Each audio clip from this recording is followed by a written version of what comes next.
عليكم ورحمة الله تعالى وبركاته. مرحبا بالجميع وتحية إليكم من جديد. برنامج اليوم هو برنامج مهم موجه خاصة إلى الإخوة والأخوات الذين يسألون عن مسار تأشيرات لغير الهجرة إلى الولايات المتحدة الأمريكية. إذن هناك نقاط مهمة سوف نتطرق لها في البرنامج، ولا بأس إن استفدتم من البرنامج أن تقوموا بمشاركته مع الأصدقاء والأحبة، هذا كله لكي تعم الفائدة. ولا تنسوا أن تشتركوا في القناة. إذن بالنسبة للتساؤل المهم الذي يطرح عن تأشيرات لغير الهجرة إلى الولايات المتحدة الأمريكية، سوف نجيب عليه بالواضح وبصريح العبارة.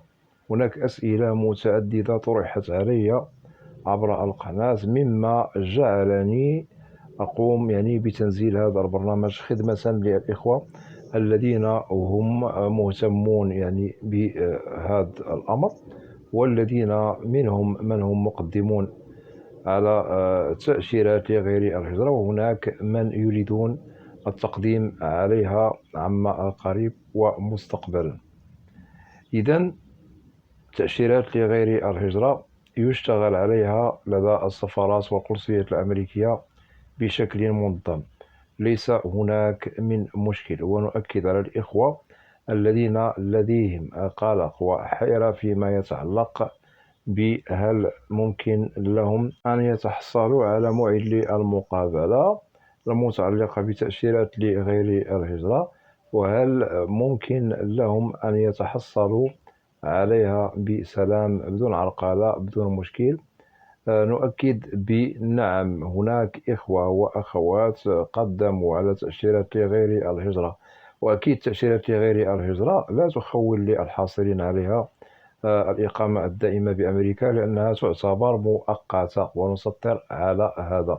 بالنسبة لهذا النوع من التأشيرات يشتغل عليها من طرف السفارات والقنصليات الأمريكية بشكل منظم، ليس هناك من مشكل، تمنح، ليس هناك من توقف، عكس تأشيرات الهجرة. نعم، هناك مواعيد ومقابلات متعلقة بتأشيرات الهجرة تتم بتاريخها، أي بالموعد المحدد لأصحابها، ولكن الإشكال هي معلقة إلى إشعار آخر، أي أنهم يجتازون المقابلة وللأسف لا تمنح لهم تأشيرة الهجرة. أما التأشيرات المتعلقة بغير الهجرة تمنح وليس هناك من توقف. وأكيد هناك إخوة قد تحصلوا على هذه الأنواع من التأشيرات لغير الهجرة وهم حاليا بالولايات المتحدة الأمريكية.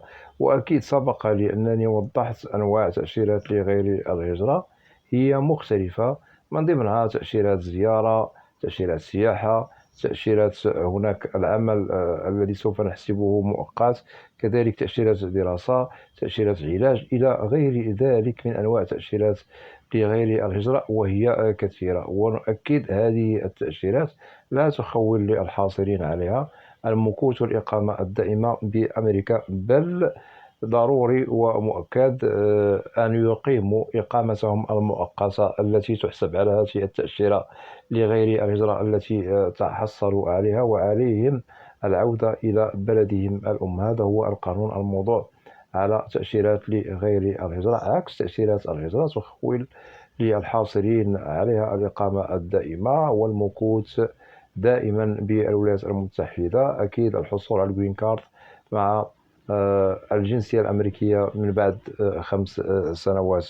إذن كل إخوة الذين يطرحون الأسئلة المتعلقة بتأشيرات لغير الهجرة لا تقلقوا ودعوا الحيرة جانبا، كل شيء على ما يرام. بالنسبة لهذه التأشيرات هي تمنح، وأكيد السفارة والقنصليات الأمريكية تشتغل على هذه الأنواع من التأشيرات. وهناك إخوة قدموا ينتظروا الموعد، وهناك إخوة قلقون. نقول لكم لا تقلقوا ودعوا الخوف جانبا والقلق جانبا. ممكن لكم التقديم على أيها نوع من تأشيرات لغير الهجرة، وإن شاء الله ستسير أموركم بسلام وستتحصلوا على فيزا دخول بتأشيرة لغير الهجرة. هذا للتأكيد. أكد على نقاط مهمة لمن يريدون التقديم على تأشيرات لغير الهجرة. ضروري ومؤكد أن تتوفر فيكم أكيد الشروط المطلوبة للتقديم على أيها نوع من تأشيرات لغير الهجرة. فإن توفرت الشروط فيكم مكتملة ممكن أن تقدموا عليها ونضمن لكم الحصول عليها بسلام بدون أي مشكل. نؤكد كذلك ضروري على المصداقية قبل كل شيء. قبل التقديم على تأشيرة لغير الهجرة لازم المصداقية، وعندما نؤكد على المصداقية في كل شيء قبل التقديم على تأشيرة لغير الهجرة كيفما كان نوعها، لازم أننا نجتنب الكذب، علينا بالصدق، وكذلك نجتنب تزوير في الوثائق.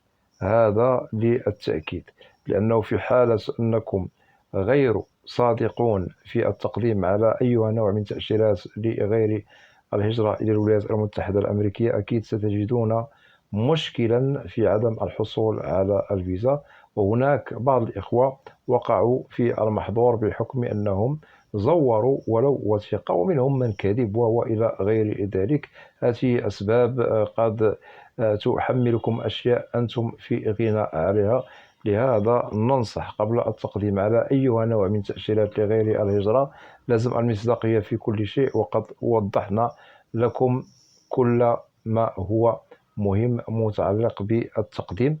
هو نجتنب الكذب، عدم التصوير في الوثائق. اعلموا بأن يوم المقابلة أكيد القنصل عندما يطلع على الملف المتعلق بكم أكيد هم يتحروا كل صغيرة وكبيرة، ولا تمنح لكم التأشيرة إلا بعد أن يتحققوا من ملفكم. هل تستحقون الحصول على تأشيرة لغير الهجرة؟ بنعم أم لا؟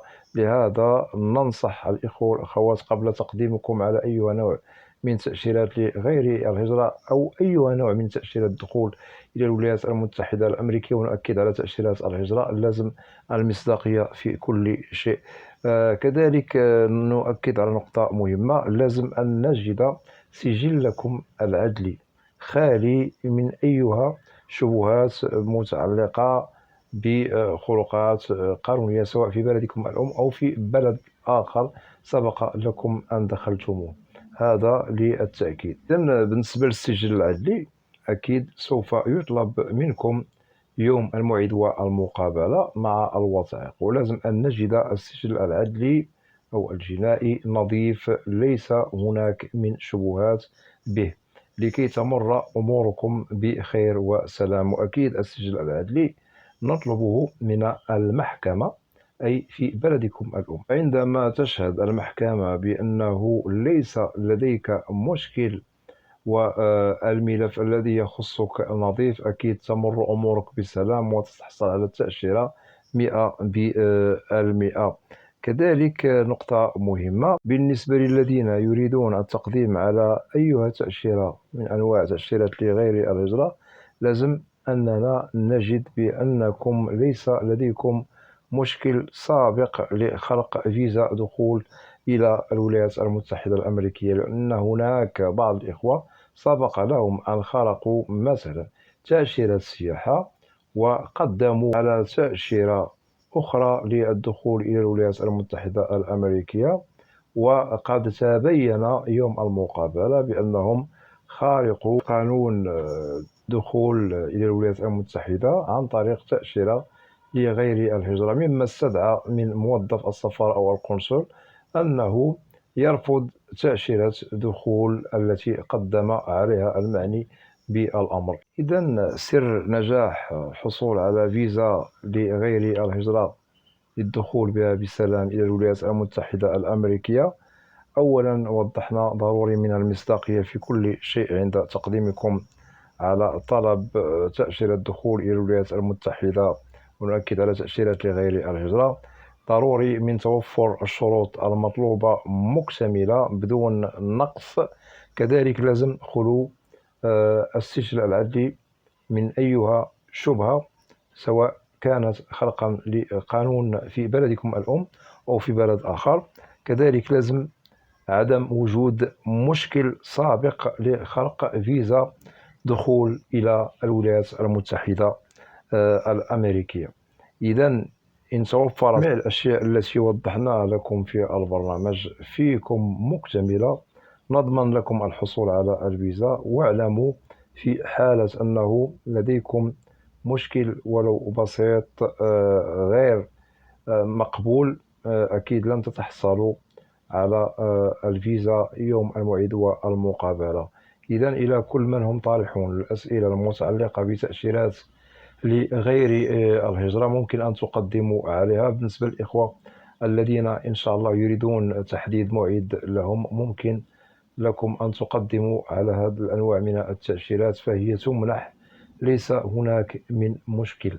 جميع أنواع التأشيرات لغير الهجرة بأسمائها تمنح للمعنيين بها، وليس هناك من عرقلة أو توقف أو مشكل يخص هذه التأشيرات التي سبق أن ذكرناها، وهي تأشيرات لغير الهجرة. إذن ليس هناك من مشكل يخص التأشيرات التي تسألون عليها، وإن شاء الله خير. نتمنى لكم جميعكم التوفيق ومسار موفق لكل الإخوة والأخوات الذين يريدون الدخول عن طريق أنواع تأشيرات لغير الهجرة إلى الولايات المتحدة الأمريكية، متمنيا للجميع التوفيق والنجاح والسداد في حياتكم. إذن أتمنى من الإخوة والأخوات الذين لا زالوا لم يشتركوا في القناة، أدعوكم للاشتراك في القناة وتفعيل زر الجرس ليصل إليكم كل جديد. ولا تنسوا أن تدعمونا دائما باللايك لكي ينتشر الفيديو على نطاق واسع ولكي تعم المعلومة.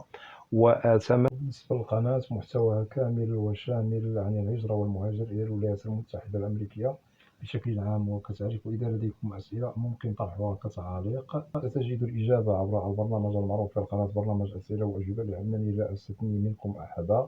وإلى لقاء قريب بإذن الله، والسلام عليكم ورحمة الله تعالى وبركاته.